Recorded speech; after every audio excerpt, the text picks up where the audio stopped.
30억 주고 산 집 거실 창문을 열면 아침마다 쓰레기장이 눈앞에 펼쳐진다고요. 강동구 올림픽파크폴에 온 올파포 현장 얘기입니다. 겉으로 보면 새 아파트답게 고요하고 반듯해요. 그런데 문제 제기된 동을 가까이 가보면 분위기가 달라집니다.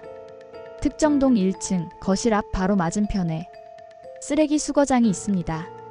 소방차 전용도로 너비만큼 대략 78m 거리.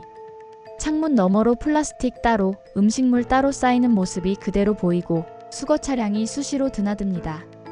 입주민 A씨는 아침 7시 30분 문을 열면 장관이 따로 없다고 했고, 입주민 B씨는 음식물 냄새가 진동해 창문을 못 연다고 호소합니다. 여름엔 에어컨으로 버틴다지만 선선해지면 냄새와 소음이 더 생생해질 거라는 불안이 있어요. 요즘 신축에 이런 배치가 흔한가? 보통은 그렇지 않죠. 주민 쾌적성을 위해 쓰레기 집화장을 지하로 내리거나 세대와 멀리 띄우는 게 최근 트렌드예요. 예를 들면 개포자이 프레지던스는 재활용 수거가 전부 지하에서 이루어지고 음식물만 1층 야외로 분리합니다. DH 아너힐즈는 재활용 시설이 지상 1층에 있어도 음식물은 각 세대 배출구를 통해 처리하죠. 바로 옆 동네 올림픽 선수촌도 음식물 빼고 재활용은 지하로 내려보냈습니다. 대비가 또렷합니다. 그럼 올파포는 왜 이렇게 됐느냐? 단지 규모가 1만 2032가구에 이르는 초대형이라 더 신경 썼어야 하는 곳인데 재건축이 길어지며 조합 내 갈등과 설계 변경이 겹친 게 결정타였습니다. 2018년 9월 임시총회에선 음식물 쓰레기 자동 이송 설비 설치가 74.97% 찬성으로 통과했었어요. 최소한 음식물 악취 문제는 피할 수 있었던 설계였다는 얘기죠. 그런데 집행부가 바뀌면서 비용 부담과 AS 리스크가 거론됐고 결국 설계가 바뀌어 지상 수거장으로 굳어졌습니다. 조합 쪽은 문제된 동에 조경을 심는 등 보완을 했고 위치를 옮기면 또 다른 세대에 문제가 생긴다고 설명합니다. 게다가 올파포 대부분은 필로티인데 민원이 나온 동 일부는 필로티가 아니라 1층 세대가 바로 마주보게 된 구조적 한계도 있었고요. 입주민들은 손 놓고 있진 않았습니다.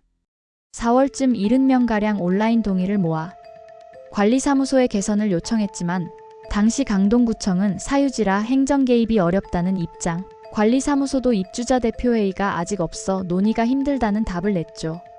이제 저층 거주민 일부는 국토교통부 하자심사 분쟁조정위원회에 지상 1층 수거시설 위치 조정 신청까지 검토하고 있습니다. 입대인은 대안을 마련하겠다고 밝혔지만 막 출범한 데다 현안이 산적해 있어 시간이 걸릴 수밖에 없다고 말합니다. 결국 이 사안은 단순 불만을 넘어서 재건축 의사결정의 후유증을 그대로 드러냅니다.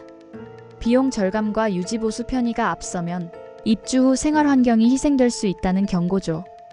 특히 초대형 단지에선 시설 하나의 위치 변경이 다른 동, 다른 세대의 불편으로 곧장 전이되기 때문에 애초 설계 단계에서 주민 동선, 채광, 소음, 취기 확산 시뮬레이션까지 촘촘히 봤어야 합니다.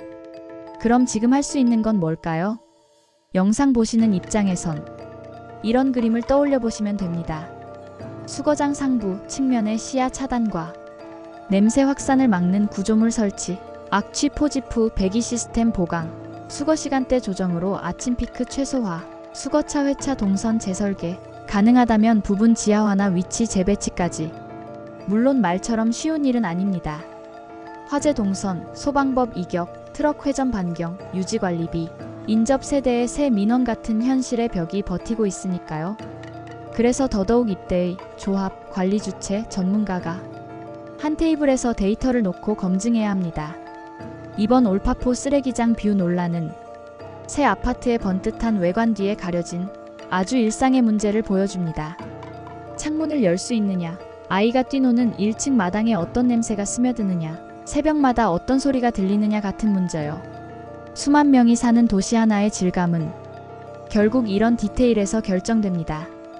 이제 와서 뭘 바꾸냐가 아니라 어디까지 바꿀 수 있나를 따져보는 게 거주자의 권리이자 앞으로 대단지 재건축이 배워야 할 숙제 아닐까요? 시청자 여러분은 지금의 상황을 어떻게 보고 계신가요?